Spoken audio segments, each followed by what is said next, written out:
Hi guys, this is the demonstration for Challenge 2, the final challenge of the ROP Trainer demo, and this one's going to be on privilege escalation. I would recommend having completed the previous two challenges before you try this one, because there's not really any content attached to this one, and it sort of relies on having some prior knowledge with, how to perform the attacks in general. So let's just get right into it. The situation right now is we have some server, let's say for continuity purposes, this is hosted by Bank of America, and it seems to be offering a function for users to open a shell and run whatever commands they want, of course, within their respective privilege level. And now our goal here is try to figure out how to exploit this vulnerable function and gain access to a root shell. And there's a couple disclaimers here. This one's a bit different from the previous ones because of how the attack needs to be carried out. The C file needs to be compiled or needs to be owned by root, and it needs to be compiled in a specific way. So because of these certain intricacies of what's going on, it may not work within GDB, so we have to test it using the binary itself, but we'll get to that once we've completed the actual exploit.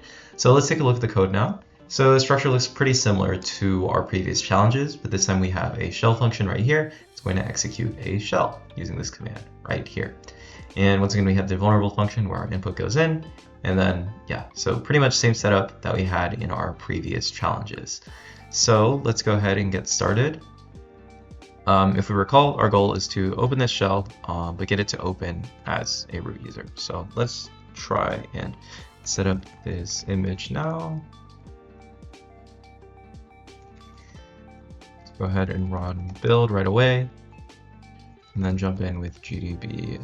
Actually, before we jump in with GDB, you'll immediately notice that I specifically set for the startup, you're going to be executing commands as Wells Fargo user instead of root. The other ones execute as root.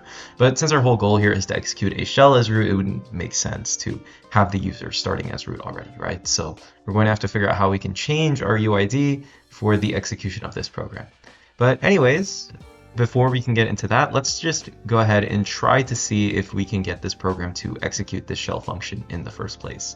And that should be a pretty simple setup. It should just be like the same as what we had before. Let me get rid of this. It should just be like the rep to win, right? So let's just do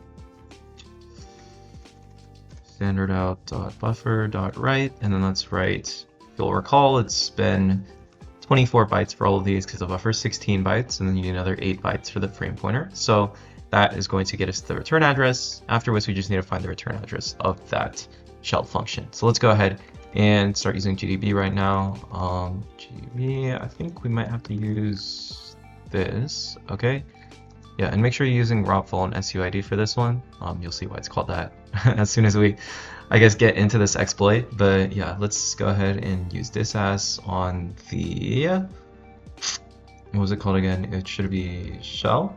And let's just get this return address right here and write that to our buffer. So if you've completed the previous challenges by now, this should hopefully be pretty self-explanatory to you guys. But yeah, we're just getting the address and returning to it because we're overwriting the return address. So now if we run that binary, so ropvuln suid with our payload, you can see it's opening a shell now. So if we went who am I, we can see that, oh, we're still Wells Fargo user. So yeah, it just opens up a shell. I think I can do commands like ls. Yeah, I can just do ls. I can do like cat payload.py, and yeah, it'll show me all the files and stuff. But yeah, you can see we're running as the regular user. We shouldn't have access to do things like, I don't know, let's see. Etsy. Can I read shadow? Yeah, I don't have permission to read Etsy shadow, right? So we can see that our permissions are still constrained by the regular user permissions, and we haven't achieved the desired exploit of executing the shell as root. But anyways, if our goal is to get the program to treat us as root, well, how can we do that, right? So we have to do something with, well, a ROP chain, because this is the ROP trainer demo, to try to get the program to think that we're root. And the way we can do that is using the setUID syscall Hence why, setuid is, or SUID, I guess, is showing up so much in this challenge. So the idea of what we're going to try to do is we're going to use our ROP chain to essentially execute a setuid call that's not found anywhere in the code. And that's possible because, well, setuid, as with a lot of other commands, like this exec, is just a syscall, which can be pretty easily translated into an assembly instruction that we can find using ROP gadget. So how this is going to work, I've included a couple of resources on how these syscalls get broken down in the challenge description in the README.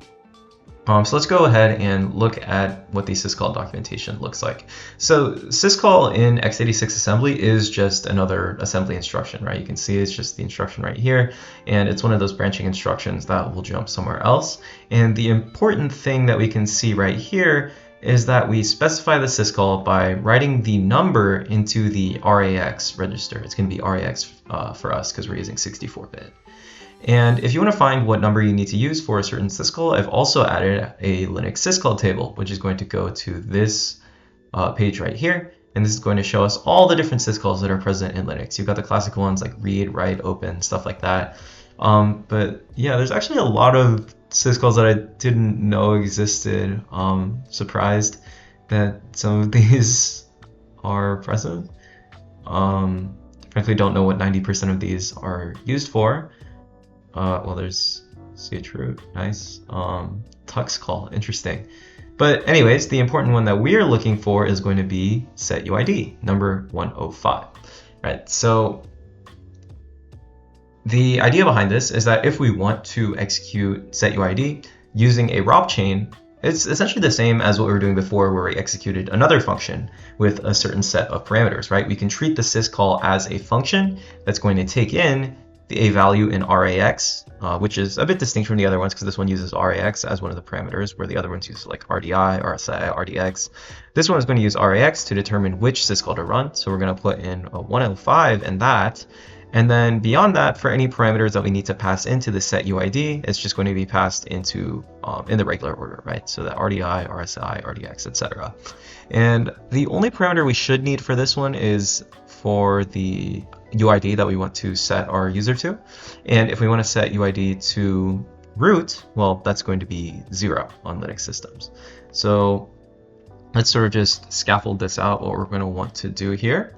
So our goal is to execute setuid root. And how we're going to do this is set RAX as 105, and I don't think this is in hex, so 105 in, oh, okay, 105 in hex, it should be hex 69, and then all we have to do is set RDI to 0. And then we can find some syscall gadget. So what we'll have to do is syscall, and then we also have to return after that, because after we make the syscall, we want to direct execution to that shell function, right? So we need to find a gadget that's like syscall return. And then obviously for these ones, we're going to need our classic like pop RAX return. And well, I mean, the end goal is to do this. And then for this one, we're going to do like our pop RDI return. Okay. So let's just jump right into it and start looking for these gadgets. Okay, let me just exit the shell real quick. Oh, okay, I think I exited out of the entire image. Oops.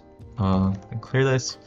And let's run ROP gadgets with our binary. It should be ROP1 SUID. And let's just set a depth of 2 to start. And grep for, let's start with pop RAX. Okay, and yeah, we got lucky again. We can see we've got one right here that is just a pop RAX and return. So let's write that down. It's going to be at this address right here. Next, let's look for that pop RDI. We got one right here. Pop RDI return. Copy this address over. And the last one we're going to want to look for is a syscall followed by a return. And this is actually a case where we're going to need to use the multi-BR flag. I briefly touched upon this in, I think, one of my previous videos, but because syscall and return are both branching instructions, and by default, ROP gadget will just look for a gadget that ends in a single branching instruction, because typically you're not going to be able to really make use of, I guess, two different jumps. So syscalls are sort of a special case. But if we do syscall ret, and we also specify multi-BR, oh, okay, we can find that we actually have one right here with syscall and then return. And just for the sake of demonstration, let me show you what happens if we don't have multi-BR. Yeah, just nothing shows up, right? But then when we have it in, now we're looking for sets of instructions that have multiple branching instructions, and so we do get that syscall and the return. And so that's going to be located right here. And if we recall, we set this as the address of the shell function, so we can go ahead and put this down here. This is going to be our return to shell. Okay, great. So let's go ahead and write out this code now. It should be pretty simple now that we've figured out all these addresses. If we remember the flow from the previous one, we're just going to want to write the address of this first gadget onto the stack. And actually, I don't really think it matters what order we do it in, but I mean, it's just good practice to write them in the order that they're passed to the registers, right? Sorry, I can't type. And then let's go ahead and write hex 69. That should take care of picking the syscall that we want to run. And do next gadget. It's going to be located right here.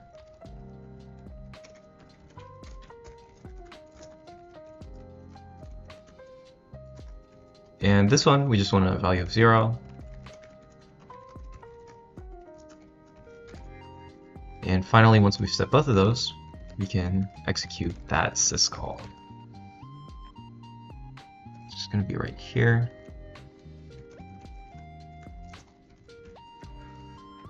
All right, great. And this should actually be functional. So let's just go ahead and, I guess, build our script or build our payload right away. So build.sh. And if we just run ROP:/SUID with our payload.bin, if everything works correctly, oh, we can see this is a hashtag now, which means we are root. Just to make sure, let's try to do like cat shadow. Oh, and I can read the shadow file now. So yeah, we just gained root access performing a privilege escalation attack. This is obviously probably way simpler than anything you'd see in a real system, but hopefully this was pretty cool. Feel free to, experiment more with seeing what other syscalls you can do. I don't know, just look through this, I guess, and see if there's anything that interests you. But yeah, personally, I thought this was pretty cool, how you can pretty much execute any syscall you want using a ROP chain. But yeah, hopefully this demonstration and the previous two have been fairly interesting to you guys. And yeah, if you'd like to learn more, I've attached plenty of resources where you can read more on all the tools that we've used and ROP training in general. And yeah, I unfortunately don't have any more challenges created for this, but there are a lot more challenges that you could approach. Like, I think I briefly talked about writing arbitrary bytecode onto the stack and executing that, but I didn't get to include a challenge for that. Maybe you can find something for that.